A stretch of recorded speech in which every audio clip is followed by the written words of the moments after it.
Bismillahirrahmanirrahim. Assalamu alaikum wa rahmatullahi wa barakatuhu. Our today's lecture is about a system of worship in Islam. In other words, you can say the fundamental pillars of Islam.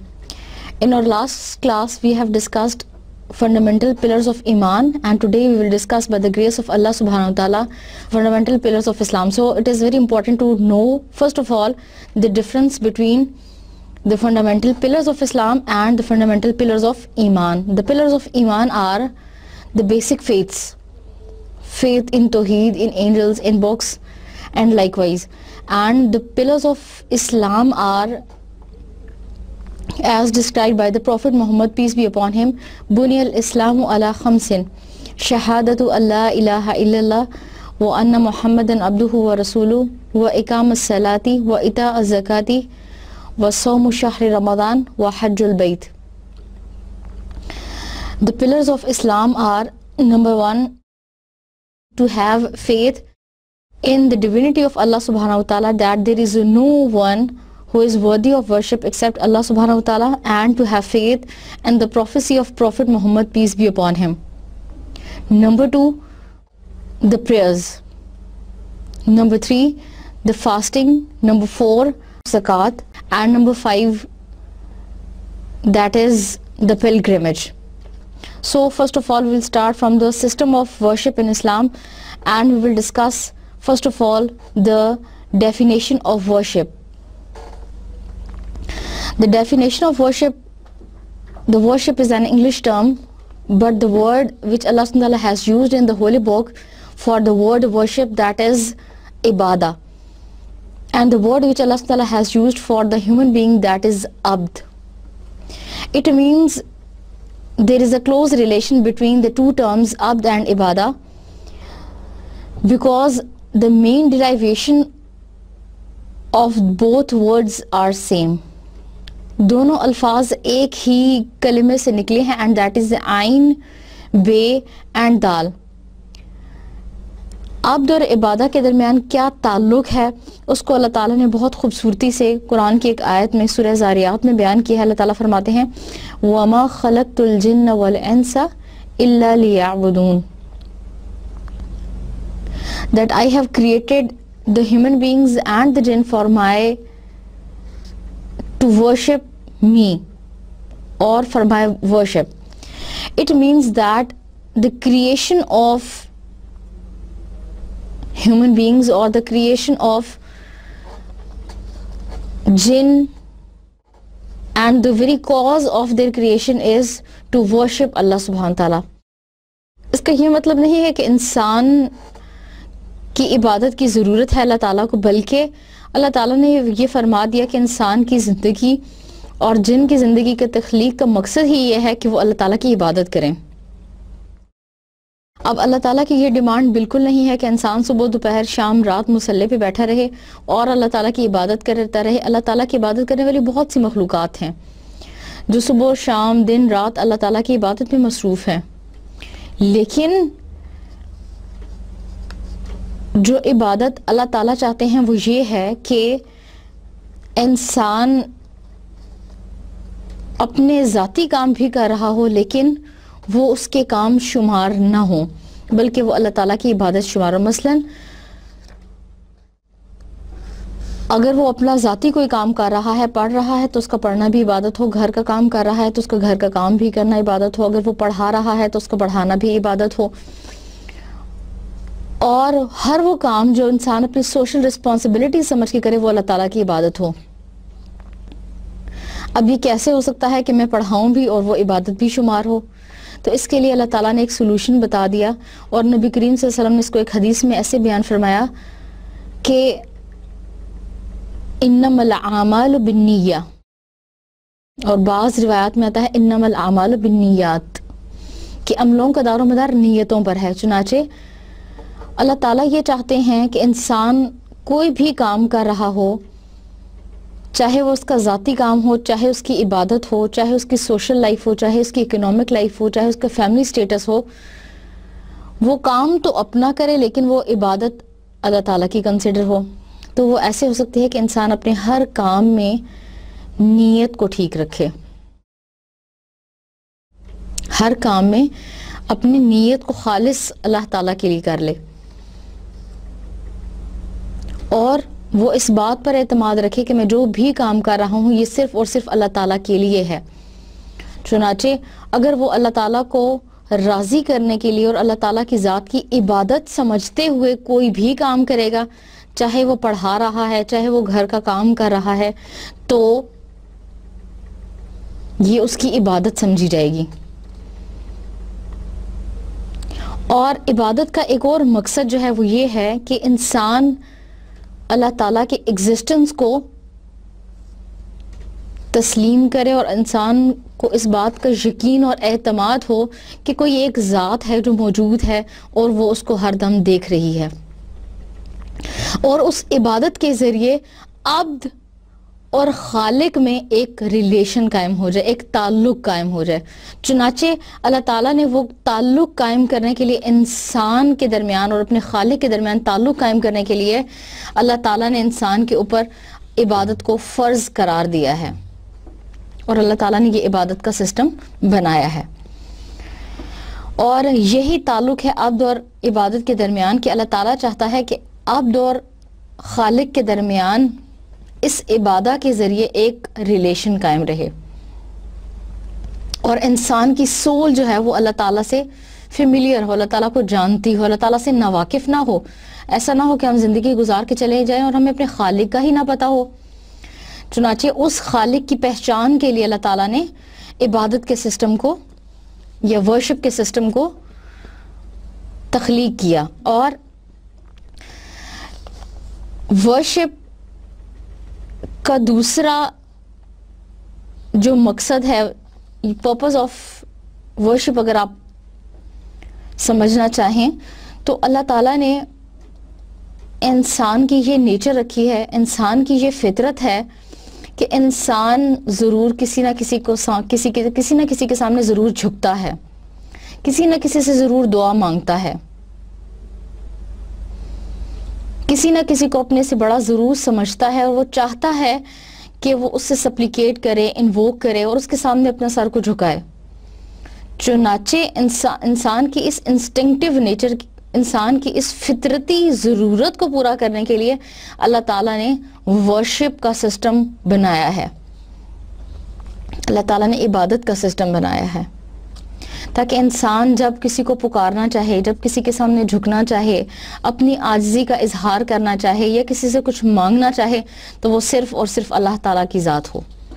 اس لیے اللہ تعالیٰ نے یہ پورا نظام تخلیق کیا ہے تاکہ انسان کی سول جو ہے, انسان کی روح جو ہے وہ بھٹکتی نہ پھرے, اور جب بھی اسے ضرورت ہو تو وہ اپنے خالق کی طرف رجوع کرے.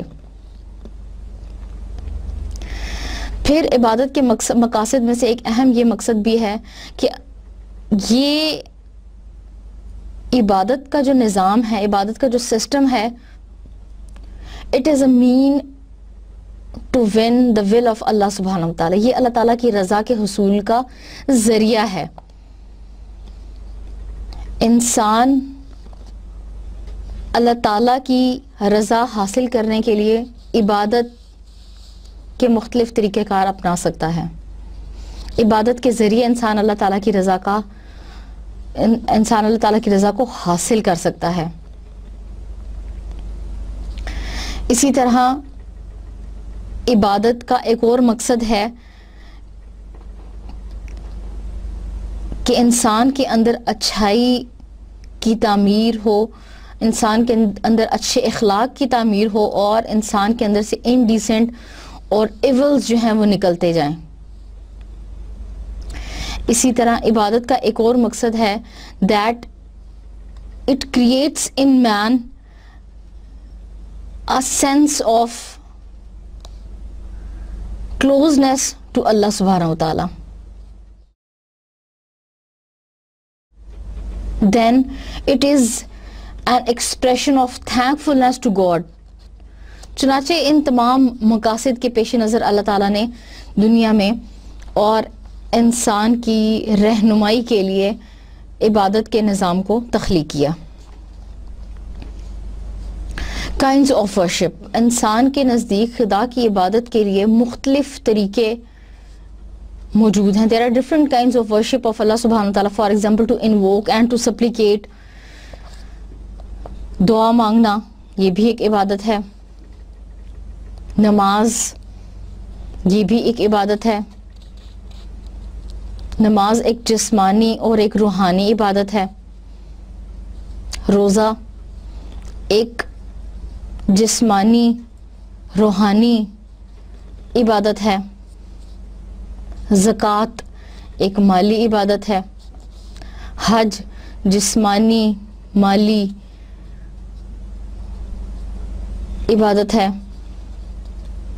اسی طرح کسی کے لیے جانور ذبح کرنا یہ بھی عبادت ہے. کسی کے سامنے جھکنا اور سجدہ کرنا یہ بھی عبادت ہے. چنانچہ اللہ تعالیٰ نے مختلف طریقے رکھے ہیں. یہ انسان کی اللہ تعالیٰ کی عبودیت اور اس کی بندگی کے اظہار کے مختلف طریقے ہیں. and that all are known as the kinds of worship in Islam. لیکن ہم چونکہ بات کر رہے ہیں فنڈامنٹل پلرز آف اسلام کی، اس لیے ہم صرف 4 عبادات کا ذکر کریں گے. نمبر 1 نماز، that is prayer. Number 2 the fasting or صوم. Number 3 Hajj or as it is known as pilgrimage. And number 4 the alms giving or the zakat. Number 1 prayer. نماز ایک اتنی اہم اور اتنی ضروری عبادت ہے کہ اللہ تعالیٰ نے اس کو صرف انسان کے لیے فرض نہیں قرار دیا، but it is in fact a worship of all the creatures. تمام مخلوقات جو ہیں وہ اللہ تعالیٰ کی عبادت کرتی ہیں نماز کے ذریعے. اب وہ نماز کے ذریعے کیسے اللہ کی عبادت کرتے ہیں یہ سمجھنا تھوڑا سا مشکل ہے، لیکن تمام مخلوق چاہے وہ ستارے ہیں، چاند ہے، سورج ہے یا پھر جن ہیں، وہ تمام نماز کے ذریعے اللہ تعالیٰ کی عبادت کرتے ہیں. and the prayer is not only the worship of human beings but it is in fact a worship of all the creatures. تمام مخلوقات جو ہیں وہ نماز کے ذریعے اللہ تعالیٰ کی عبادت کرتے ہیں، اللہ تعالیٰ کی عبودیت، اس کی بندگی کا اظہار کرتے ہیں. لفظ نماز ایک پرشین ورڈ ہے. the word which is used by the Holy Quran for this prayer, for this obligation, that is known as salat. Allah SWT says in the Holy Quran, inna salata tanha anil fahsha'i wal munkar, iqam as-salati wa ita'u zakat. قرآن نے جو اس عبادت کے لیے لفظ استعمال کیا ہے وہ ہے salat. And this word salat is derived from the Arabic root word salla. And salla means to invoke, to supplicate, دعا مانگنا. قرآن نے نماز کے لیے جو لفظ استعمال کیا ہے وہ ہے صلات. صلات کا لفظ صلا سے نکلا ہے اور صلا کا معنی ہے دعا مانگنا، جھکنا. اور اصطلاحی معنی میں نماز سے مراد وہ 5 فرض نمازیں ہیں اور اس کے خصوصی آداب اور اس کے احکامات جن کی روشنی میں ہم نماز ادا کرتے ہیں, that are known as prayer, that is known as salat. Technically the word salat is derived from the Arabic root word salla, and salla means to invoke and to supplicate, dua mangna. And in technical terms it means the 5 daily prayers which we offer in special gestures, in specific limitations, and ordering and observing the 5 daily prayers in specific forms, that is known as salat. And the word namaz, it is a Persian word. یہ فارسی زبان کا لفظ ہے, نماز اردو زبان کا نہیں ہے. نماز کا حکم اللہ تعالیٰ نے قرآن پاک میں 500 سے زیادہ جگہوں پہ دیا ہے، اور یہ اتنی اہم عبادت ہے کہ بہت سے مقامات پہ اللہ تعالیٰ نے اس کا حکم زکوٰۃ کے ساتھ بھی دیا ہے، اور بہت سارے مقامات ایسے ہیں کہ اللہ تعالیٰ نے نماز کا حکم انفرادی طور پہ انڈیویجولی اللہ تعالیٰ نے دیا ہے۔ جو فرائض اللہ تعالیٰ نے نازل کیے ان میں سب سے پہلی اوبلیگیشن نماز ہی کی تھی۔ 2 ہجری میں نماز مسلمانوں پر فرض کی گئی، اور یہ اتنی اہم اوبلیگیشن تھی، یہ اتنا اہم فریضہ تھا کہ مسلمانوں کو یہ حکم دیا گیا کہ پہلے وہ چھپ کے نماز ادا کریں، اور بعد میں اللہ تعالیٰ نے کھلے عام نماز پڑھنے کی اور اللہ تعالیٰ کی عبودیت کا اظہار کرنے کے لیے کا حکم دیا۔ And it is so important that a human being or a Muslim cannot leave it in any condition. انسان مسلمان کسی بھی حالت میں نماز نہیں چھوڑ سکتا، اور نماز اتنا اہم فریضہ ہے کہ اللہ تعالیٰ نے اس کی تمام کنڈیشنز بتائی ہیں کہ اگر آپ کھڑے ہو کے پڑھیں، کھڑے ہو کے نہیں پڑھ سکتے تو بیٹھ کے پڑھیں، بیٹھ کے نہیں پڑھ سکتے تو لیٹ کے پڑھیں، لیٹ کے نہیں پڑھ سکتے تو آپ اشارے سے پڑھیں، اور یہ اتنے اہم فریضہ ہے کہ آپ اس کو کسی حالت میں چھوڑ نہیں سکتے، even not in the condition of war. حتیٰ کہ اگر آپ جنگ کی حالت میں بھی ہیں تو قرآن یہ بتاتا ہے، قرآن describes it in a very clear manner how we have to observe this obligation if we are in condition of war۔ قرآن یہ بھی بتاتا ہے کہ اگر آپ جنگ کی حالت میں ہیں تو آپ نے نماز کی ادائیگی کیسے کرنی ہے، لیکن یہ فرض آپ چھوڑ نہیں سکتے۔ اسی طرح قرآن نے اس کے بارے میں جہاں مختلف احکامات ذکر کیے ہیں وہاں ہمیں یہ بھی پتہ چلتا ہے کہ اسلام میں اس کی اتنی زیادہ اہمیت ہے کہ آپ اگر سفر کی حالت میں ہیں تو اللہ تعالیٰ نے آپ کو تھوڑی سی چھوٹ دی ہے کہ آپ قصر نماز کر لیں، لیکن پھر بھی آپ نماز نہیں چھوڑ سکتے۔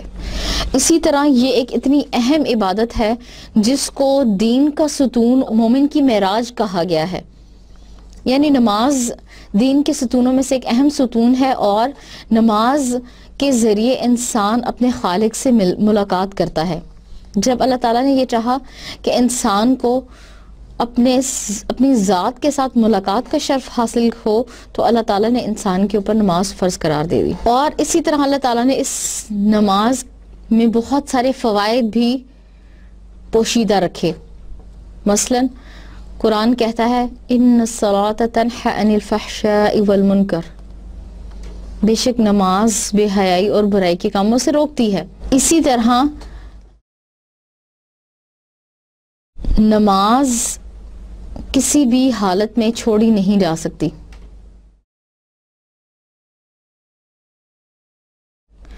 چنانچہ اس کی اہمیت کے پیش نظر اللہ تعالیٰ نے اس کو فرض قرار دیا اور نبی صلی اللہ علیہ وسلم کو معراج کا شرف بخشا، تو اللہ تعالیٰ نے ایک خاص خزانے میں سے نبی کریم صلی اللہ علیہ وسلم پر یہ فریضہ عائد کیا۔ نبی کریم صلی اللہ علیہ وسلم پر یہ فرض کیا کہ ان کی امت جو ہے وہ نماز پڑھے گی۔ جب نبی کریم صلی اللہ علیہ وسلم کی ملاقات حضرت موسیٰ علیہ السلام کے ساتھ ہوئی 5ویں آسمان پہ، تو انہوں نے نبی کریم صلی اللہ علیہ وسلم کو فرمایا کہ میری امت پر 2 نمازیں فرض تھیں اور وہ اس فریضے کو ادا نہیں کر سکیں، آپ اللہ کے پاس جائیں اور ان سے تخفیف کا سوال کریں۔ چنانچہ نبی کریم صلی اللہ علیہ وسلم اللہ تعالیٰ کے پاس گئے اور انہوں نے تخفیف کا سوال کیا، یہاں تک کہ باقی فرض رہ جانے والی نمازوں کی تعداد 5 رہ گئی، اور اللہ تعالیٰ نے ایک خاص موقع پر ایک خاص مناسبت سے مسلمانوں کے لیے یہ فرض قرار دیا کہ وہ دن میں 5 نمازیں پڑھیں گے۔ چنانچہ نماز انسان کی عبودیت کا اظہار ہے اور اللہ تعالیٰ کی بندگی کا ایک کانسٹینٹ ریمائنڈر ہے جو انسان کو بار بار اپنے خالق سے جڑنے کے لیے, بار بار اپنے خالق کی یاد دلانے کے لیے ایک ریمائنڈر لگا رہتا ہے, اور that is known as the prayer in Islam, the purpose of salat. Number 1, it strengthens the belief in the existence of God. نماز اللہ تعالیٰ کے وجود اور اللہ تعالیٰ کی ذات پہ ایمان کو پختہ کرتا ہے, and transmits this belief into the innermost recesses of man's heart. اور انسان کے دل اور انسان کی اندرونی, یا آپ کہہ سکتے ہیں کہ انسان کی روح کا اس بات پر پختہ اعتماد کا ذریعہ ہے نماز کہ اللہ تعالیٰ کی ذات موجود ہے. Number 2, it helps man to realize his natural and instinctive nature to greatness and high morality, to excellence and virtuous growth. نماز انسان کی قدرتی اور فطرتی ضرورت کی تکمیل کے لیے اللہ تعالیٰ نے فرض قرار دی ہے, چونکہ انسان چاہتا ہے کہ وہ کسی سے اپنے دکھ شیئر کرے, کسی کے سامنے جھکے, کسی سے دعا مانگے. چنانچہ اللہ تعالیٰ نے انسان کی اس فطرتی ضرورت کو پورا کرنے کے لیے اس پر نماز کا فریضہ عائد کیا ہے. Number 3, it purifies the heart and develops the mind, cultivates the conscience and comforts the soul. نماز انسان کے دل اور دماغ میں پختگی لاتا ہے اور انسان کے دل و دماغ کو صاف کرتا ہے. کہتے ہیں کہ خالی دماغ شیطان کا گھر ہوتا ہے. اور اسی طرح اللہ تعالیٰ نے فرمایا الا بذکر اللہ تطمئن القلوب, کہ بے شک اللہ کے ذکر سے دلوں کو اطمینان ملتا ہے. چنانچہ اللہ تعالیٰ نے اس فرض کو پورا کرنے کے لیے اور انسان کے دل کو مطمئن کرنے کے لیے, تاکہ اس کی روح کو سکون ملے, اللہ تعالیٰ نے یہ عبادت کا نظام اور نماز کا حکم دیا ہے. دراصل انسان کی تخلیق 2 چیزوں سے ہوئی ہے. ایک تو اس کی مٹیریلسٹک باڈی ہے جو اس کا جسم ہے, اور ایک چیز اللہ تعالیٰ نے اس جسم کے اندر رکھی ہے, that is a divine thing, that is soul, وہ روح ہے. اب انسان اپنی مٹیریلسٹک باڈی کو یا اپنی ظاہری وجود کو تسلی دینے کے لیے, اطمینان کے لیے, اس کی کمفرٹ کے لیے, اس کو سکون دینے کے لیے مختلف کام کرتے ہیں. مثلا اگر ہم 3 دن سے زیادہ جاگیں, یہ ممکن نہیں ہے. پانی کے بغیر ہم شاید زندہ نہ رہ سکیں, کھانے کے بغیر شاید ہماری موت واقع ہو جائے. لیکن these are not the requirements of the soul. These are not the requirement of the inner self. Materialistic body کی requirements اور ہیں اور انسان کی soul کی requirements اور ہیں. جن چیزوں سے باڈی خوش ہوتی ہے ضروری نہیں کہ اسی سے انسان کی soul, انسان کی روح بھی خوش ہو, because soul is a divine thing, اور یہ کسی ڈیوائن چیز سے ہی خوش ہوگی. چنانچہ اللہ تعالیٰ نے انسان کی اس سول کو, اور سم ٹائمز ہمارے ساتھ ایسا ہوتا ہے کہ ہم صرف اپنی مٹیریلسٹک باڈی کی ریکوائرمنٹس پوری کرتے ہیں, اس کی ضروریات پوری کرتے ہیں, اور ہمیں یہ پتہ ہی نہیں ہوتا کہ ہمارے اندر بھی ایک چیز ہے اور اس کو بھی سیٹسفائی کرنے کی ضرورت ہے اور اس کو بھی سیٹسفیکشن کی ضرورت ہے. چنانچہ ہم اپنی مٹیریلسٹک باڈی کو تو سیٹسفائی کرنے کی کوشش کرتے ہیں لیکن اپنی سول کو سیٹسفائی نہیں کر سکتے. چنانچہ اللہ تعالیٰ نے فرمایا الا بذکر اللہ تطمئن القلوب, کہ انسان کی انر جو سیلف ہے, انسان کی جو سول ہے, that feels easy with the ذکر, with the reminder of اللہ سبحانہ وتعالی.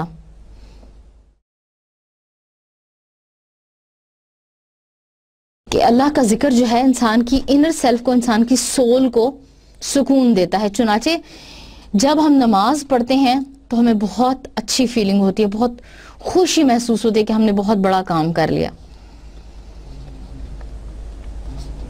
اور اگر نماز رہ جائے تو بار بار دل میں یہ احساس ہوتا ہے کہ شاید کچھ کھو گیا ہے, کچھ گم گیا ہے, یا کوئی کمی ہے, یہ اپنا آپ اچھا نہیں لگتا.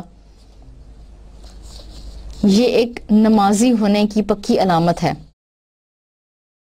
آپ کی روح خوش ہوتی ہے اگر آپ نماز وقت پر ادا کر لیں, اور اگر آپ کا یہ فریضہ رہ جائے تو آپ بے چین, بے آرام اور گھبراہٹ کا شکار رہتے ہیں.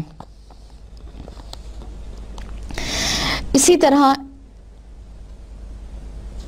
نماز کا ایک اور فائدہ ہے that it fosters the good and decent elements in man and suppresses the evil and indecent inclinations.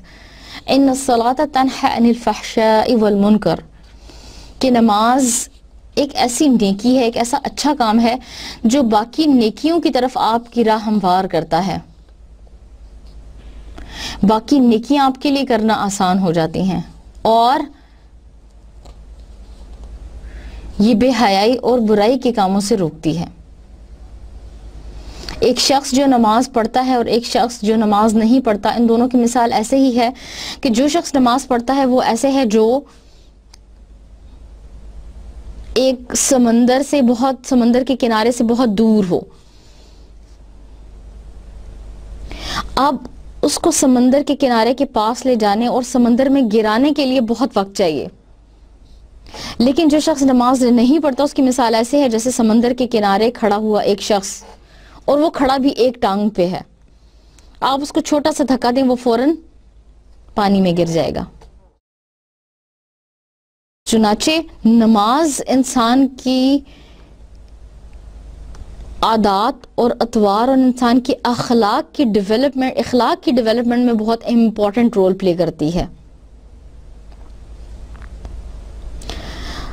یہ کہنا مشکل ہے کہ کیسے ایک نمازی انسان فحش کو نہیں ہوتا, یا ایک نمازی انسان کیسے منکر سے بچ جاتا ہے, لیکن these are in fact the benefits of prayer. اور اگر ہم نماز بھی پڑھتے ہیں, روزہ بھی رکھتے ہیں, لیکن ہماری نماز ہمیں برائی اور بے حیائی سے نہیں روکتی, it means that there is some weakness in our prayers. اس کا مطلب یہ ہے کہ ہماری نماز میں کچھ کمی ہے, ہماری نماز میں کچھ کوتاہی ہے, جس کی وجہ سے ہماری نماز ہمیں برائی اور بے حیائی کے کاموں سے نہیں روک رہی. ورنہ یہ اللہ کا اصول ہے کہ وہ بے حیائی اور برائی کے کاموں سے روکے گی, لیکن اگر نہیں روک رہی تو اس میں کہیں کمی اور کوتاہی ضرور ہے. And I think that we are so much confused Muslims because of it that we offer prayers but ہماری نماز ہمیں برائی سے نہیں روکتی, ہمیں بے حیائی سے نہیں روکتی. ہم نماز بھی پڑھتے ہیں, بے حیائیاں بھی کرتے ہیں, منکر بھی کرتے ہیں, اور تمام ایول کام بھی کرتے ہیں. لیکن اگر ہم صحیح معنوں میں نماز پڑھتے ہیں تو ہماری نماز ہمیں ان تمام برائیوں سے روکے گی, because it is the principle of Allah subhanahu wa ta'ala, کیونکہ یہ اللہ کا رول ہے. Now the Islamic meaning of prayer. اگر نماز کو ہم ایک پیرائے میں چند الفاظ میں بیان کرنا چاہیں تو یہ بہت مشکل ہے کہ نماز کے تمام میننگز کو یا اس کے بینیفٹس کو یا اس کے فوائد و ثمرات کو ہم ایک پیرائے میں بیان کریں. لیکن جہاں تک انسان کی سوچ کام کرتی ہے, ہم یہ کہہ سکتے ہیں کہ نماز کا میننگ ہے دیٹ, اور اس کا پرپس ہے that it is a lesson in discipline and will power. It is a lesson in discipline and will power. یہ انسان کے اندر نظم و ضبط اور انسان کو کی قوت ارادی بنانے میں اور قوت ارادی قائم کرنے میں انسان کو بہت مدد دیتی ہے. A practice in devotion to God and all worthy objectives. یہ اللہ تعالیٰ کی لگن کے ساتھ، محبت کے ساتھ عبادت کا ایک ذریعہ ہے. A vigilant reminder of God and constant revelation of His goodness. یہ ہمیں بار بار خدا کی عبودیت، خدا کی بندگی کی طرف بلاتی ہے، اور خدا کی ذات کے ایگزسٹنس، خدا کی ذات کے وجود کا ایک ریمائنڈر ہے کہ ایک ذات دنیا میں موجود ہے. A seed of spiritual cultivation and moral soundness. انسان کو روحانی طور پر اچھا اور بلند کردار ہونے میں نماز بہت اہم کردار ادا کرتی ہے. A safeguard against indecency and evil, against wrong deviation and stray. یہ انسان کو راہ راست پر رکھنے میں، صحیح راستے میں رکھنے پر اور برے راستے سے بچانے میں بہت اہم کردار ادا کرتی ہے. A demonstration of true equality, solid unity and brotherhood. نماز مساوات، بھائی چارے اور بردرہڈ کا ایک منہ بولتا ثبوت ہے. اسی کو علامہ اقبال نے بہت خوبصورت انداز میں بیان کیا. ایک ہی صف میں کھڑے ہو گئے محمود و ایاز، نہ کوئی بندہ رہا نہ کوئی بندہ نواز. That all the people who are praying, who are in the condition of prayer, who are offering their prayer in front of Allah subhanahu wa ta'ala, they are equal, whether the one of them is sweeper and whether one of them is president. اللہ کی نظر میں تمام برابر ہیں. Then it is an expression of thankfulness to God. یہ اللہ تعالیٰ کے شکر ادا کرنے کا ایک ذریعہ ہے. Then a course of inner peace and stability. اگر آپ کی انر سیلف سیٹسفائیڈ نہیں ہے تو دنیا کی کوئی چیز اس کو سیٹسفائیڈ نہیں کر سکتی سوائے اللہ کے ذکر کے. چنانچہ یہ انسان کے انر پیس اور سٹیبلٹی کا سب سے بڑا ذریعہ ہے. Then an abundant source of patience and courage, of hope and confidence. This creates in man hope and confidence. انسان امید اور اعتماد کے درمیان میں زندہ رہتا ہے. اسے یہ امید ہے کہ اللہ تعالیٰ اس کے ساتھ برا سلوک نہیں کریں گے، اس کے ساتھ اچھا سلوک رکھیں گے، اور قیامت کے دن اللہ تعالیٰ اس کے اعمال کی صحیح جزا دیں گے، اور اللہ تعالیٰ کا انسان کی ذات پر اعتماد، کانفیڈنس، بھروسہ قائم رہتا ہے. یہ تو تھے نماز کے کچھ بینیفٹس اور نماز کا کچھ اسلامک میننگ. اب ہم پڑھیں گے kinds of prayers. There are 3 kinds of prayers. نماز کی 3 اقسام ہیں. Number 1 which is obligatory, which is known as فرض.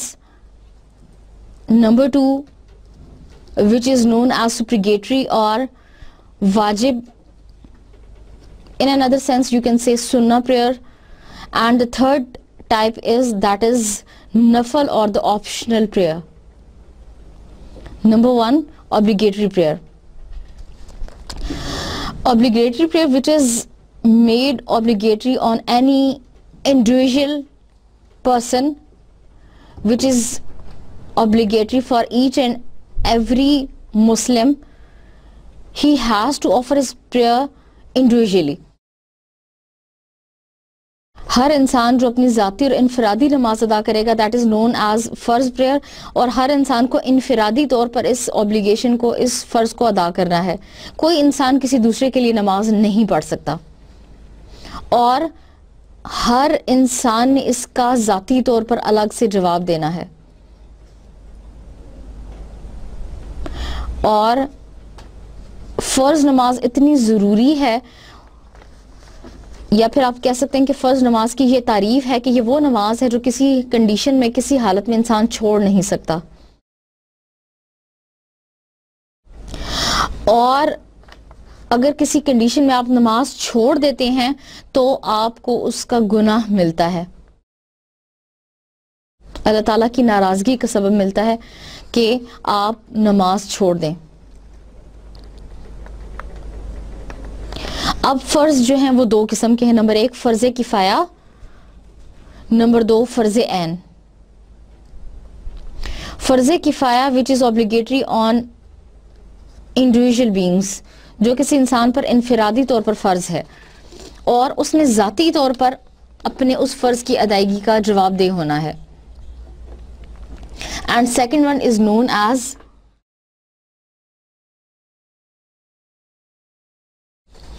there are two types of farz. Number one is known as farz kifaya and number two is known as farz ain. Farz kifaya is farz, it is obligatory on a community.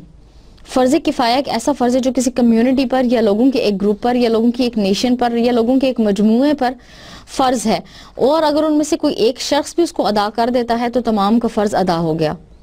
لیکن فرض عین ایسا فرض ہے جو individually ہر انسان پہ فرض ہے اور ہر انسان نے خود اس کا جواب دہ ہونا ہے, اور اگر وہ اس کا جواب دے وہ اس کو پورا نہیں کرتا تو اس کا گناہ بھی اسی پر آئے گا.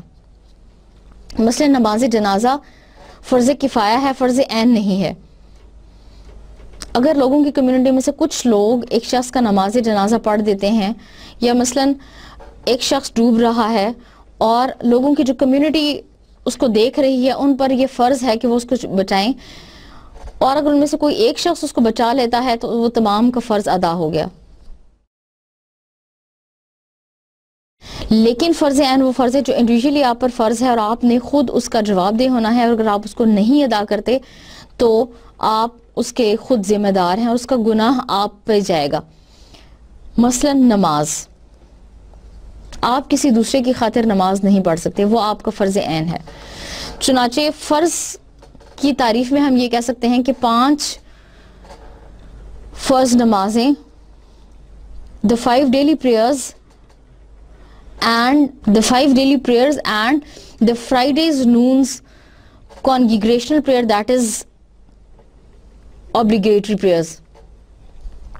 5 فرض نمازیں, اور اس کے علاوہ جمعے کے دن ظہر کی نماز کی بجائے جمعے کی نماز کی ادائیگی, یہ فرض ہے, یہ فرض کی کیٹیگری میں ہے. کہ نمبر 2 واجب اینڈ سنہ پریئر. واجب اینڈ سنہ prayers includes the prayers accompanying the obligatory services and the congregations of 2 great festivals.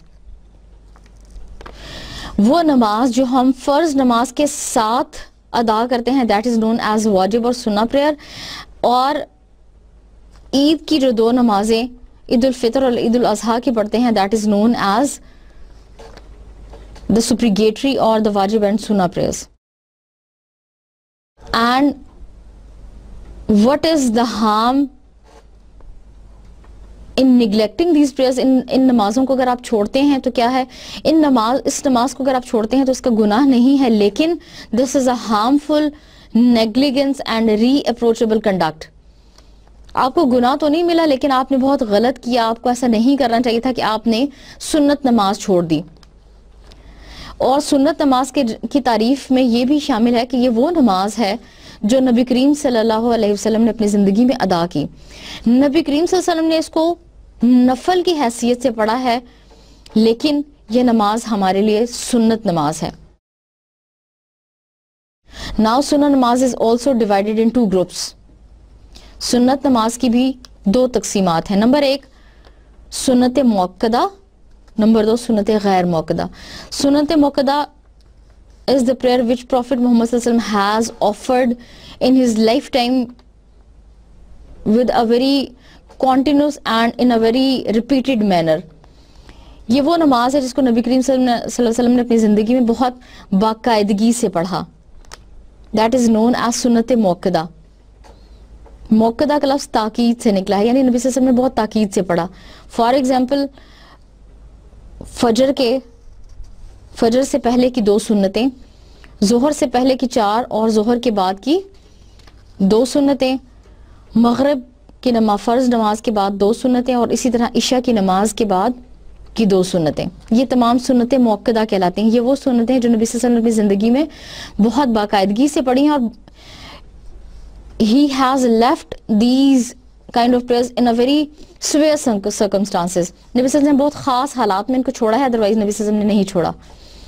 And the second type, دوسری تقسیم ہے سنت غیر موقدہ, وہ نماز جو نبی کریم صلی اللہ علیہ وسلم نے زندگی میں کبھی پڑھی اور کبھی چھوڑ دی, یعنی پڑھی ہے لیکن اس میں اتنی زیادہ کنٹینیوٹی نہیں ہے جتنی سنت موقدہ میں ہے. عصر کی نماز سے پہلے 4 سنتیں, اسی طرح عشاء کی نماز سے پہلے کی 4 سنتیں, یہ سنتیں غیر موقدہ کہلاتی ہیں جو نبی کریم صلی اللہ علیہ وسلم نے کبھی پڑھی اور کبھی آپ نے چھوڑ دی. اب بعض لوگوں کا یہ خیال ہے کہ سنتیں موقدہ اور واجب میں فرق ہے, کیونکہ فرض وہ ہے جو آپ پہ فرض ہے, فرض نماز وہ جو آپ پہ فرض ہے وہ آپ نے لازمی ادا کرنا ہے, اگر آپ وہ نہیں ادا کرتے تو آپ پہ جرم ہے, آپ پہ گناہ ہے. سنت نماز تھوڑے سے نیچے کے لیول پہ آتی ہے.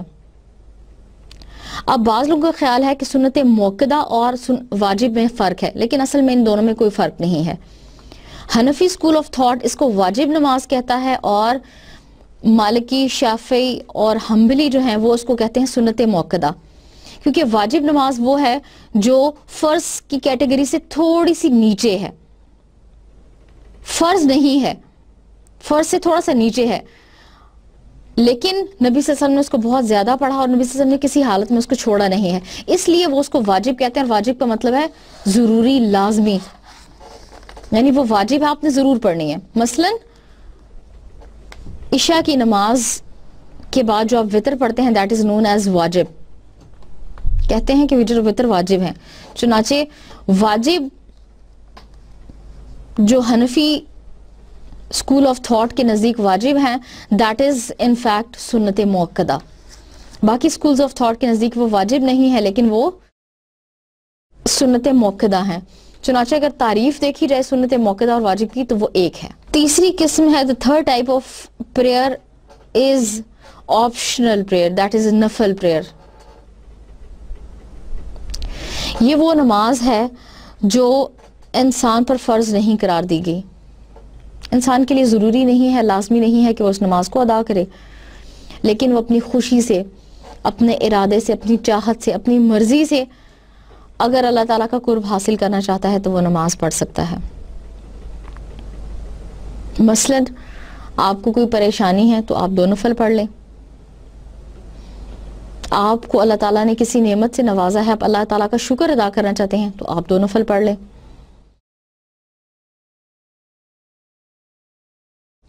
اگر آپ اللہ تعالیٰ سے استغفار کرنا چاہتے ہیں تو 2 نفل پڑھ لیں. فرض نماز کے بعد وہ نماز جو اللہ تعالیٰ کے قریب ہونے کا, اللہ تعالیٰ کی قربت کا سب سے بڑا ذریعہ ہے, that is known as نفل prayer, کہ انسان کی اپنی چوائس پہ ہے, انسان کے اپنے اختیار پہ ہے کہ وہ نماز پڑھتا ہے یا نہیں پڑھتا یا کیا کرتا ہے. چنانچہ جب انسان اپنی مرضی سے, اپنے اختیار سے, اپنی محبت کے ساتھ نماز ادا کرتا ہے تو اللہ تعالیٰ کو وہ نماز سب سے زیادہ محبوب ہے, اور اللہ تعالیٰ کو سب سے زیادہ پسند ہے وہ نماز جو انسان اپنی مرضی سے ادا کرتا ہے. 2 اوقات نماز کے ایسے ہیں, نفل نماز کے لیے 2 اوقات ایسے ہیں جو خاص طور پر پسندیدہ ہیں. Number 1, later part of the night until just before the breaking of the dawn, and mid morning period. Mid morning period یعنی صبح کا شروع کا وقت, اور تہجد کے بعد سے لے کے فجر سے پہلے کا جو وقت ہے وہ خاص طور پر پسندیدہ ہے نفل نماز کے لیے.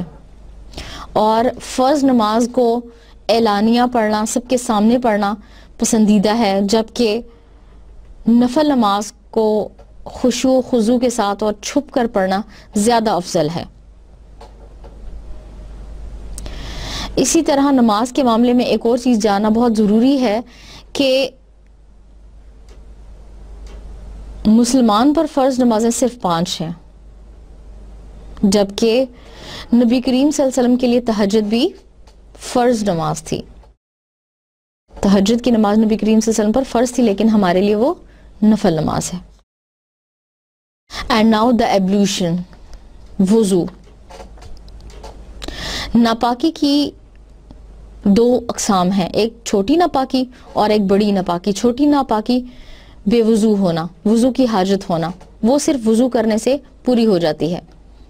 اور دوسری ہے جنابت، بڑی ناپاکی، جو صرف غسل کرنے کے بعد ہی صاف ہوتی ہے، غسل کرنے کے بعد ہی مکمل ہوتی ہے. یعنی آپ نے غسل کر لیا تو اس کے بعد آپ کی وہ ناپاکی آپ سے دور ہو گئی. اب جب انسان نماز پڑھتا ہے، نماز کی کنڈیشن کے قریب آتا ہے، تو اللہ تعالیٰ یہ چاہتا ہے کہ انسان صاف ستھرا، نیک خیالات کے ساتھ، صاف جسم اور لباس کے ساتھ قبلہ رو ہو کے نماز ادا کرے. چنانچہ نماز کی ادائیگی سے پہلے ایک بہت ضروری اور اہم چیز ہے، وہ ہے وضو. وضو کا طریقہ درج ذیل ہوگا. نمبر 1، first of all you have to make the intentions by heart.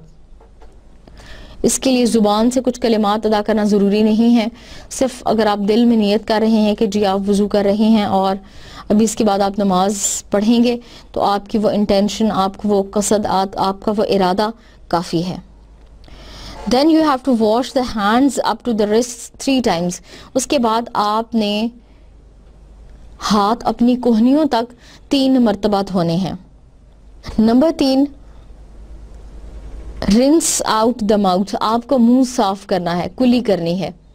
پانی 3 مرتبہ منہ میں ڈالنا اور نکالنا ہے. اور اس کے لیے یہ پریفریبل ہے کہ اگر آپ کے پاس مسواک ہے، یہ دانت صاف کرنے کے لیے کوئی چیز ہے، تو آپ اس کو استعمال کریں. Number 4، cleanse the nostrils of nose by sniffing water into them 3 times. اس کے بعد آپ نے استنثار اور استنشاق کرنا ہے. ناک میں پانی ڈالنا اور پانی نکالنا ہے، اور یہ آپ 3 دفعہ کریں گے. Then number 5، wash the whole face 3 times with both hands. دونوں ہاتھوں سے آپ کو منہ دھونا ہے، اور منہ ایک کان سے دوسرے کان کی لو تک اور چہرے کے اوپر سے لے کے آپ کی ٹھوڑی کے نیچے تک کا ایریا جو ہے وہ آپ کا فیس کنسیڈر ہوتا ہے. آپ نے اس کو اچھی طرح سے دھونا ہے. Number 6، wash the right arm 3 times up to the far end of the elbow and then do the same to the left arm. پھر آپ نے سیدھے ہاتھ میں پانی لے کے اور اس کو اپنی کوہنی تک 3 مرتبہ دھونا ہے، اور پہلے ہی آپ یہ عمل دائیں ہاتھ سے اور پھر آپ یہ عمل بائیں ہاتھ سے مکمل کریں گے. Number 7، wipe the whole head or any part of it with a wet hand once. آپ نے تمام سر کا مسح کرنا ہے، اور سر کا مسح یہ ہے کہ آپ ہاتھ گیلے کر کے یا پھر پانی ہاتھ میں ڈال کے سر کے شروع کے حصے سے لے کر بالوں کی گدی کے نیچے تک کا جو ایریا ہے وہ آپ اس کو پانی پہنچائیں گے یا اس کو تر کریں گے، گیلا کریں گے، اور اس کو ہم کہتے ہیں سر کا مسح. اور اسی میں کانوں کا مسح بھی شامل ہے، جیسے نبی صلی اللہ علیہ وسلم نے فرمایا اذنین من الراس، کہ کان جو ہیں وہ سر ہی کا حصہ ہے. چنانچہ جب آپ سر کا مسح کریں تو کان بھی صاف کریں گے. This should be done with wet fingers. اور یہ آپ جب کان کا مسح کریں گے یا کان صاف کریں گے تو وہ آپ گیلی انگلیوں کے ساتھ یا گیلے ہاتھ کے ساتھ کریں گے. اور یہاں سے ایک اور بات پتہ چلتی ہے کہ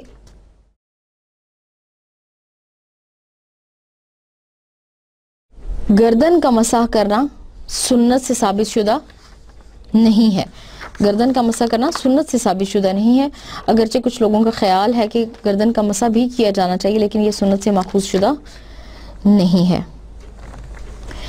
پھر آخر میں wash the 2 feet up to the ankles 3 times beginning with the right foot. آپ نے دونوں پاؤں جو ہیں وہ ان کی انگلیوں کا خلال کرتے ہوئے، انگلیوں کو صاف کرتے ہوئے پاؤں اچھی طرح سے دھونے ہیں، اور وہ آپ سیدھے پاؤں سے شروع کریں گی. At this stage the ablution is completed and the person who has performed it is ready to start his prayer when the ablution is valid, a person may keep it as long as he can. ایک انسان اتنی دیر تک وضو قائم رکھ سکتا ہے جتنی دیر تک وہ رکھ سکتا ہے, لیکن اگر اسے کوئی مسئلہ ہے کہ وہ کام نہیں, وہ اس کو برقرار نہیں رکھ سکتا, تو اس کے لیے اچھا یہ ہے کہ وہ ہر نماز کے لیے الگ سے وضو کرے.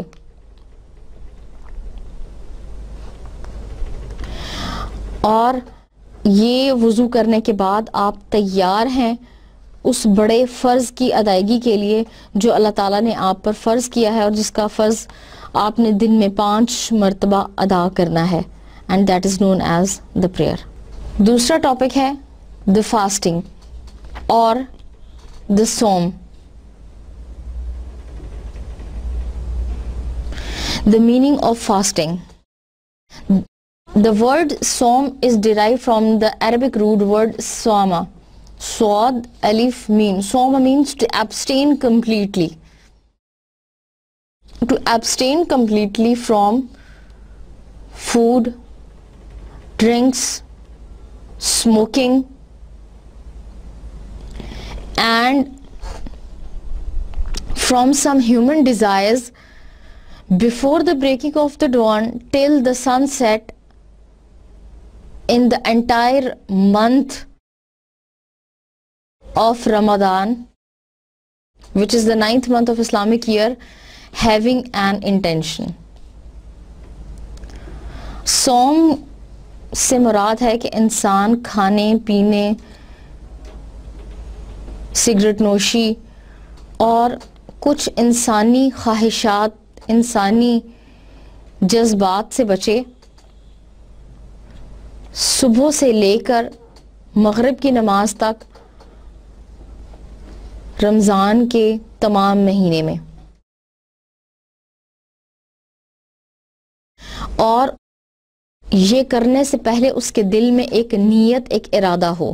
روزہ رکھنے کے لیے ایک نیت کا ہونا بہت ضروری ہے, کیونکہ نیت کے بغیر کوئی روزہ نہیں ہے. یہ بھی ہو سکتا ہے کہ آپ ایک ہی دفعہ نیت کریں اور اس نیت کے تحت تمام مہینے کے روزے رکھیں, اور یہ بھی ہو سکتا ہے کہ آپ ہر روزے کے لیے خاص طور پہ الگ سے نیت کریں. لیکن نیت کے کوئی بھی الفاظ جیسے ہم پڑھتے ہیں وَبِصَوْمٍ مِّن غَدٍ نَوَيْتُ مِن شَهْرِ رَمَضَانَ, یہ سنت سے ثابت شدہ نہیں ہے. نیت اصل میں دل کے پختہ ارادے اور عزم کو کہا جاتا ہے. چنانچہ اگر آپ نے یہ دل میں ارادہ کر لیا کہ میں رمضان کے سارے روزے رکھوں گا اور انشاءاللہ اللہ تعالیٰ مجھے صحت دے گا, میں اس فرض کو پورا کروں گا, تو آپ کا یہ فرض اور یہ انٹینشن, آپ کا یہ قصد پورا ہو گیا, آپ کا ارادہ پورا ہو گیا. چنانچہ روزہ رکھنے کے لیے سب سے پہلے ضروری اور اہم بات یہ ہے کہ آپ کے دل میں اس کا ارادہ ہو. Then it is another unique and moral and spiritual characteristic of Islam, and this is a very important and vital thing for self-control. This is a very vital thing which Allah SWT has made obligatory for self-control, for self-assurance, for devotion on the basis of true love. Because the person who is observing love, he knows what love is. So in the light of these things, Allah SWT has made it obligatory on the Muslims to observe fast. And when Islam has introduced this matchless institution, it has grown in man a tree of virtues and invaluable products. And in the meaning of fast, we can say that اگر ہم یہ بتانا چاہیں کہ اسلام میں اس کی کیا اہمیت ہے یا اس کا کیا معنی ہے روزے کا, تو ہم کہہ سکتے ہیں number 1, it teaches man the principle of sincere love. یہ انسان کو بتاتا, یہ حکم انسان کو, یہ obligation انسان کو بتاتی ہے کہ sincere love کسے کہتے ہیں. because when he observe fasting he does it out of deep love for God. جب انسان اللہ تعالیٰ سے بہت خالص محبت کرتا ہے تو انسان یہ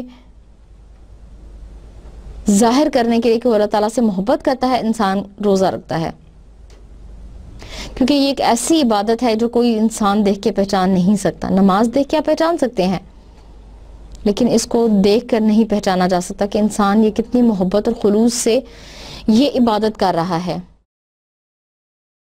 پھر احادیث سے پتہ چلتا ہے کہ نبی کریم صلی اللہ علیہ وسلم نے ایک دفعہ فرمایا کہ اللہ تعالیٰ کہتے ہیں کہ الصوم لی وانا اجزی بہ. حدیث قدسی ہے کہ اللہ تعالیٰ نے فرمایا کہ روزہ میرے لیے ہے اور میں ہی اس کی جزا دوں گا. نبی کریم صلی اللہ علیہ وسلم نے یہ بہت خوبصورت حدیث قدسی بیان کی.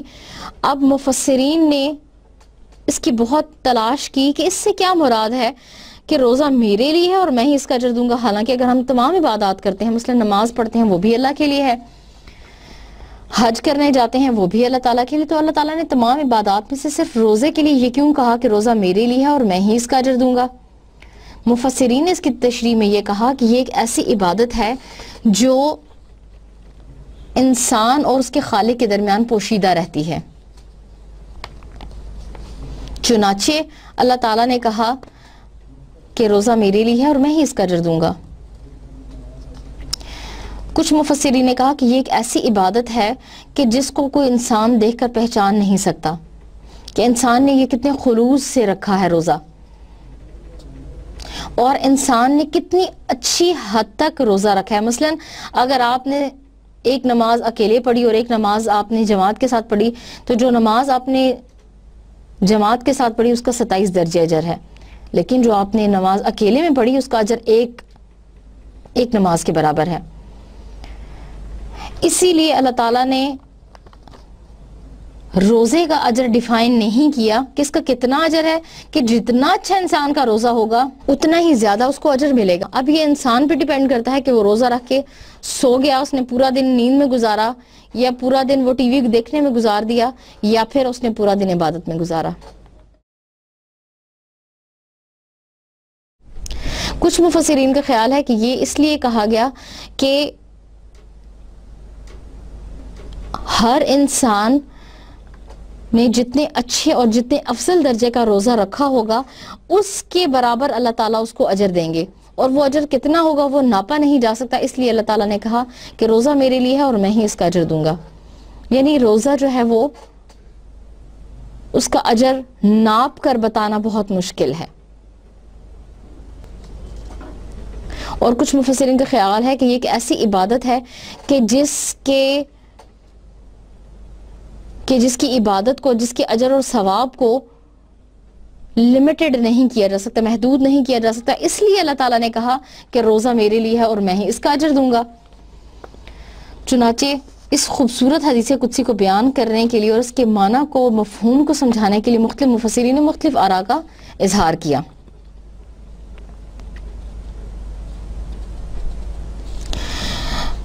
پھر اس کا ایک فائدہ یہ ہے کہ یہ انسان کے اندر آپٹیمسٹک آؤٹ لک، زندگی کے بارے میں انسان کے اندر ایک مثبت انداز فکر انسان کے اندر جنم دیتا ہے. یہ ایک ایسی عبادت ہے جو انسان کو سیلف کنٹرول بتاتی ہے. اب آپ کے سامنے سب کچھ پڑا ہے لیکن آپ نہیں کھا سکتے. کیوں؟ اس لیے کہ آپ روزے سے ہیں. یہ عبادت انسان کو سکھاتی ہے کہ آپ نے اپنی جائز ضروریات کو کیسے کنٹرول کرنا ہے، جائز خواہشات کو کیسے کنٹرول کرنا ہے، اور اس کو کنٹرول کرتے ہوئے آپ کیسے ناجائز سے بچ سکتے ہیں. اور جب انسان اپنی جائز ضروریات کو بھی اللہ کی خاطر چھوڑ دیتا ہے تو ناجائز ضروریات سے بچنا انسان کے لیے آسان ہو جاتا ہے. اس کا ایک فائدہ یہ بھی ہے کہ انسان کے اندر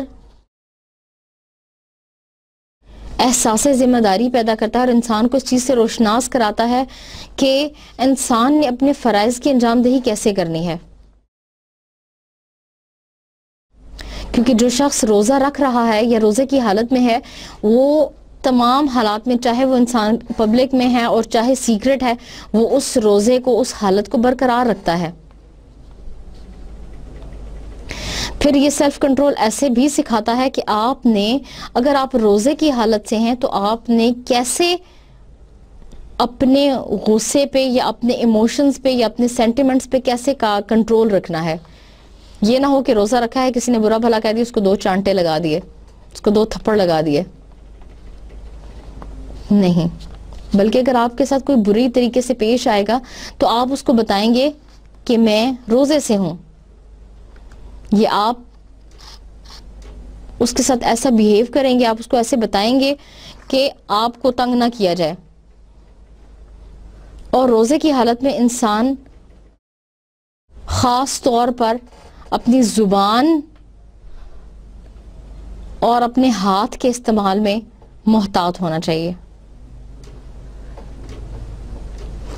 اور روزہ جو ہے یہ دراصل ایک ظاہری عبادت نہیں ہے، بلکہ روزہ جو ہے وہ تمام جسم کی ایک عبادت ہے. مثلا آنکھ کا روزہ یہ ہے کہ آپ نے نامحرم غلط چیزوں کو، ناجائز چیزوں کو نہیں دیکھنا. ہاتھ کا یہ روزہ ہے کہ آپ نے غلط چیزوں کو نہیں چھونا. پاؤں کا یہ روزہ ہے یا پاؤں کے لیے یہ ریسٹرکشن ہے کہ آپ نے غلط چیزوں کی طرف، غلط کاموں کی طرف نہیں بڑھنا. چنانچہ ایک تو ظاہری روزہ ہے جو آپ نے رکھا اور شام کو کھول دیا، لیکن مسلمان جو ہے وہ ایک ایسی کنٹینیوس حالت میں ہے کہ اس کے تمام اجزاء، جسم کے اجزاء کا روزہ ہے. اور اللہ تعالیٰ کی عبادت اور اللہ تعالیٰ کی عبودیت کے اظہار کے لیے ضروری ہے کہ وہ ان تمام چیزوں کو اس کنٹرول میں رکھے اور ان کو آزادی نہ دے. پھر روزے کا ایک بہت بڑا فائدہ ہے کہ یہ انسان کو پیشنس، صبر، برداشت سکھاتا ہے.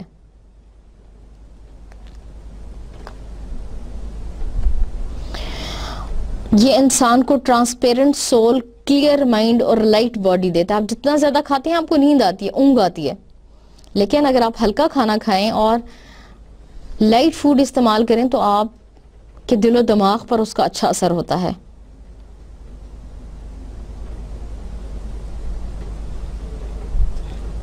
اور یہ ایک ایسی عبادت ہے جو انسان کو ڈسپلن اور ہیلدی سروائیول سکھاتا ہے، جو انسان کو ہیلدی سروائیول دکھاتا ہے. اور اگر آپ اس کے عالمگیر فوائد کو نظر میں رکھیں تو آپ کو پتہ چلے گا کہ روزہ رکھنے سے کبھی بھی کسی انسان کو کوئی تکلیف یا نقصان نہیں ہو سکتا، بلکہ یہ آپ کے دل، دماغ، سوچ، روح، اس کی پاکیزگی کا ذریعہ ہے. دوسرا ٹاپک ہے فاسٹنگ ان قرآن. اللہ تعالیٰ نے قرآن میں فرمایا ہے یا ایھا الذین آمنوا کتب علیکم الصیام کما کتب علی الذین من قبلکم لعلکم تتقون، کہ اللہ تعالیٰ نے یہ حکم لازم کرا دیا ہے اور فرض قرار دیا ہے مسلمانوں پر اور ان سے پہلے لوگوں پر تاکہ آپ تقوی اختیار کریں. یعنی تقوی اختیار کرنے کا سب سے بڑا ذریعہ روزہ ہے. نمبر 2 قرآن میں اللہ تعالیٰ فرماتے ہیں Ramadan is the month in which was sent down the Holy Quran as a guide to mankind, also clear signs for guidance and judgment. So every one of you who is present during the month should spend it in fasting. But if anyone is ill or in journey, the prescribed period should be made up by days later. God intends every facility for you. He does not want to put you to difficulties, and He wants to complete the prescribed period and to glorify Him in that He has guided you, and perhaps you may be grateful. کہ اللہ تعالیٰ نے اس فریضے، اس کو ضروری اور فرض قرار دیا ہے، اور تم میں سے جو شخص اس مہینے کو پائے اس پر یہ لازم ہے، اس پر یہ ضروری ہے کہ وہ اس مہینے میں روزے رکھے. لیکن اگر تم میں سے کوئی بیمار ہے یا کسی سفر میں ہے تو اس کے لیے یہ آزادی ہے, اس کے لیے چھوٹ ہے کہ وہ روزہ چھوڑ سکتا ہے, لیکن اس کو بعد کے ایام میں, آنے والے دنوں میں اس روزے کو کمپنسیٹ کرنا ہوگا, پورا کرنا ہوگا, اور آنے والے ایام میں اس کو یہ فرض کی ادائیگی پوری کرنی ہوگی. اور اللہ تعالیٰ تمہارے ساتھ آسانی اور سہولت چاہتا ہے, اور اللہ تعالیٰ تمہیں کسی مشکل میں مبتلا کرنا نہیں چاہتا. It is a responsibility on every responsible and fit Muslim. Then there are some days in which voluntary fasts can be made. They are recommended. For example, every Monday, ہر سوموار اور جمعرات کا روزہ جو ہے نبی کریم صلی اللہ علیہ وسلم نے رکھا اور اس کو پسندیدہ فرمایا. اور کچھ روزے ایسے ہیں جن کو نبی کریم صلی اللہ علیہ وسلم نے مکروہ فرمایا اور ان کو پسند نہیں کیا. مثلا عید کے دنوں کے ایام کو برا سمجھا, اور اسی طرح جمعے کے دن. لیکن اگر آپ کسی ایسے سیکوینس میں روزہ رکھ رہے ہیں کہ آپ نے 4 دن اکٹھا روزہ رکھا یا 3 دن اکٹھا روزہ, 3 دن چھوڑا, اور اس کے بیچ میں جمعے کا دن آ گیا, تو کوئی مسئلہ نہیں ہے, آپ روزہ رکھ سکتے ہیں. Who must fast? کن کے اوپر روزہ رکھنا لازم ہے, کس کے اوپر روزہ فرض ہے؟ یہ 4 قسم کے لوگ ہیں کہ جن کے اوپر روزہ رکھنا فرض ہے. نمبر 1, اور یہ کوالیفیکیشنز ہونا ضروری ہیں, اگر آپ ان میں سے کوئی ایک چیز بھی فلفل نہیں کرتے تو آپ پر روزہ فرض نہیں ہے. Number 1, to be mentally and physically fit, which means to be sane and able. آپ عاقل اور بالغ ہوں. اگر آپ عاقل نہیں ہیں, یعنی آپ کو کوئی مینٹل ایبنارمیلٹی ہے, یا آپ بالغ نہیں ہیں, آپ اپنی عمر سے چھوٹے ہیں, تو بھی آپ پر روزہ فرض نہیں ہے. Number 2, to be of full age, the age of puberty which is normally about 14. Different areas میں ایج آف پیوبرٹی ڈفرینٹ ہے. آپ بلوغت کی حد تک پہنچ چکے ہوں, اگر آپ بالغ نہیں ہیں تو آپ روزہ فرض نہیں ہے. اور ایج آف پیوبرٹی مختلف علاقوں میں مختلف ہے, لیکن لوگوں کا خیال ہے کہ 13 سے 14 سال جو ہے وہ ایج آف پیوبرٹی ہے, وہ بلوغت کی عمر ہے. Number 3, to be present at one's permanent settlement. آپ اپنی پرماننٹ سیٹلمنٹ میں ہوں, آپ ڈیورنگ سفر کی حالت میں نہ ہوں, کیونکہ اگر آپ سفر کی حالت میں ہیں تو آپ کو روزہ معاف ہے. لیکن اس معاف کا یہ مطلب نہیں کہ آپ نے بعد میں نہیں رکھنا.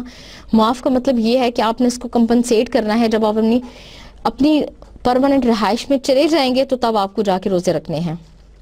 Number 4, to be fairly certain that fasting is unlikely to cause you any harm, physical or mental, other than the normal reactions of hunger, thirst.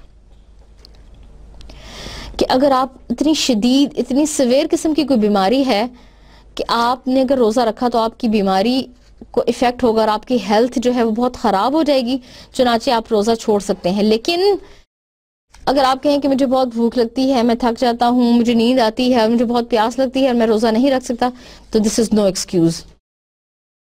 چنانچہ یہ 4 کوالیفیکیشنز ہیں جو بندہ ان کو پورا کرتا ہے ان کے لیے روزہ رکھنا فرض ہے. Number 1, sane and able. Number 2, age of puberty. Number 3, permanent settlement. And number 4, that it doesn't affect your health. Exemption from fasting. وہ لوگ جو روزے کی obligation سے آزاد ہیں. Number 1, children under the age of puberty. Number 2, insane people who are unaccountable for their deeds. Number 3, men and women who are too old and feeble to undertake the obligation of fast and bear its hardships. وہ لوگ جن پر روزہ فرض نہیں ہے. Number 1 تو بچے. Number 2, unseen, پاگل, مجنوں لوگ. نمبر 3, عورت اور مرد جو بہت کمزور ہیں, عورتیں اور مرد جو بہت بوڑھے ہیں اور ان کی ایج یا ان کی صحت ایسی ہے کہ وہ اس فرض کو پورا نہیں کر سکتے, تو وہ اس فریضے سے آزاد ہیں. But such people are exempted from this duty, but they must offer at least one needy poor Muslim an average full meal of its value per person per day. لیکن انہوں نے اپنے اس obligation کو کیسے کمپنسیٹ کرنا ہے؟ ایسے compensate کرنا ہے کہ وہ ایک دن کے حساب سے ایوریج میل جو وہ خود کھاتے ہیں اس کو وہ ڈونیٹ کریں گے یا دیں گے, فدیہ دیں گے اپنے روزے کا.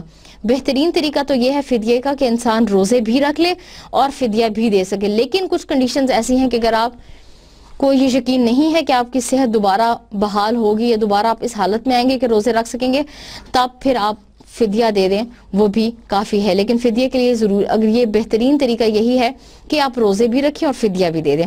اور فدیہ کا طریقہ یہ ہوگا کہ ایوریج فل میل جو ہے وہ آپ نے دینا ہوگا، اور اس میں آپ دینے والے کی ریکوائرمنٹ کو نہیں دیکھیں گے کہ دینے والا کس ایوریج کا میل کھاتا ہے. مثلا وہ 50 روپے کا کھانا کھا سکتا ہے تو آپ اس کو 50 کا کھانا نہیں دیں گے، لیکن آپ اس کو اتنا ایوریج فل میل اگر آپ پیسے دینا چاہتے ہیں تو اتنے پیسے آپ دیں گے جتنے پیسے میں آپ کھانا کھا سکتے ہیں، جتنا آپ کا سٹینڈرڈ ہے. مثلا اگر آپ 300 میں دن کا کھانا کھا سکتے ہیں تو آپ اس کو 300 روپے ایک کھانے کی حیثیت سے دیں گے. Number 4, sick people whose health is likely to be severely affected by the observance of fast, they may postpone the fast as long as they are sick.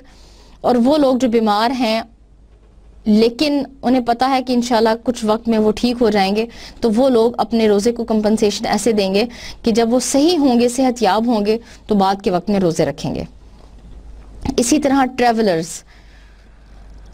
اگر آپ کا سفر بہت لمبا ہے اور سفر میں آپ روزہ نہیں رکھ سکتے تو آپ کو آزادی ہے کہ آپ روزہ چھوڑ دیں، لیکن بعد کے دنوں میں آپ نے اس فرض کو پورا کرنا ہے. اسی طرح pregnant and women feeding their children, یہ 2 کیٹیگریز ہیں خواتین کی جو جس حالت میں وہ روزہ چھوڑ سکتی ہیں اور وہ روزے کی اس اوبلیگیشن کو پورا کریں گی اپنی فراغت کے وقت میں. اس کا یہ مطلب نہیں کہ ان کے اوپر بالکل ہی روزے معاف ہیں، لیکن جب وہ اس 2 کنڈیشنز میں نہ ہوں تو وہ عورت اپنے روزے کے فرض کو پورا کرے گی.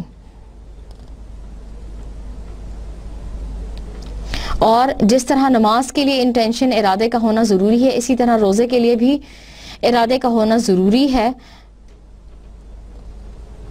کہ آپ اپنی ارادے سے یہ واضح کریں کہ آپ روزہ رکھ رہے ہیں. اگر آپ بھول چوک سے کچھ کھا لیں تو اس سے آپ کا روزہ نہیں ٹوٹتا، لیکن اگر آپ انٹینشنلی کوئی چیز جسم میں داخل کریں گے تو اس سے آپ کا روزہ ٹوٹ جائے گا. اسی طرح اگر آپ کو وومٹنگ آئے اور وومٹنگ کی تعداد آپ کو قے آئے اور قے کی تعداد اتنی زیادہ ہو کہ آپ کا منہ بھر گیا تو اس سے بھی آپ کا روزہ ٹوٹ گیا، کیونکہ یہ اللہ تعالیٰ کی ایک ریلیکسیشن ہے کہ چونکہ سورس آف انرجی آپ کی باڈی میں نہیں ہے اس لیے آپ کا روزہ ٹوٹ گیا. اسی طرح اگر آپ بلڈ دیں اور بلڈ دینے سے آپ کی طبیعت بہت زیادہ خراب ہو اور آپ کی ہیلتھ افیکٹ ہو تو آپ کا روزہ ٹوٹ جاتا ہے. لیکن اگر آپ بلڈ دینے کے بعد اچھا فیل کر رہے ہیں اور آپ کو ایسا کمزوری اور ویکنس فیل نہیں ہوتی تو اس سے آپ کا روزہ نہیں ٹوٹے گا. ناؤ the general recommendations، کچھ ریکمنڈیشنز ہیں جن کو نبی کریم صلی اللہ علیہ وسلم نے پسند کیا ہے رمضان کے حوالے سے. نمبر 1 یہ کہ آپ سحری ضرور کھائیں، سحری میں برکت ہے اور سحری میں آپ کچھ نہ کچھ ضرور لیں. اگر فرض روزہ ہے تو وہ تو سحری کے بغیر بھی ہو سکتا ہے، لیکن اگر آپ نفل رکھ رہے ہیں تو سحری لینا ضروری ہے. نمبر 2 روزہ کھولنے کی ابتدا آپ کھجور سے کریں. نمبر 3 یہ کہ روزہ کھولنے میں جلدی اور روزہ بند کرنے میں تاخیر کریں.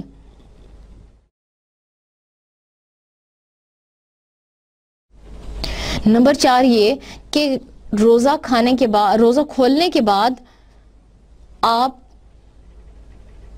لائٹ میل لیں اور ایسا میل لیں جو آپ کی باڈی ایزیلی ڈائجسٹ کر سکے. نمبر 5 کہ آپ تراویح نماز کو یقینی بنائیں.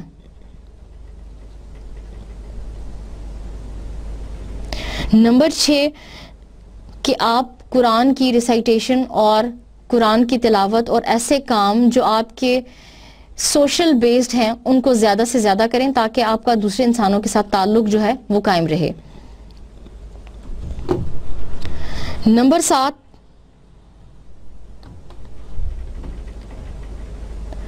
کہ آپ پیشنس اور ہمبلنس سے روزے کا اظہار کریں.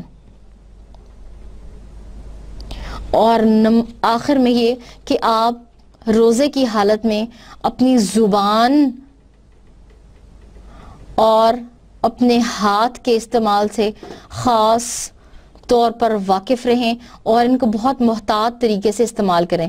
ایسا نہ ہو کہ آپ نے روزہ رکھا ہے اور آپ کا پارا چڑھا ہو آسمان پہ اور روزہ آپ نے رکھا ہے اور آپ کسی کے ساتھ صبر سے بات نہ کر سکیں، ایسا نہیں ہونا چاہیے. چنانچہ اس فرض کو بہت ہی عمدہ اور بہت ہی اچھے اور بہترین انداز پر پورا کرنا چاہیے. یہ تھا ہمارا آج کا لیکچر. انشاءاللہ نیکسٹ کلاس میں ملیں گے اپنے نیکسٹ لیکچر کے ساتھ. وعلیکم السلام ورحمۃ اللہ وبرکاتہ. اللہ حافظ.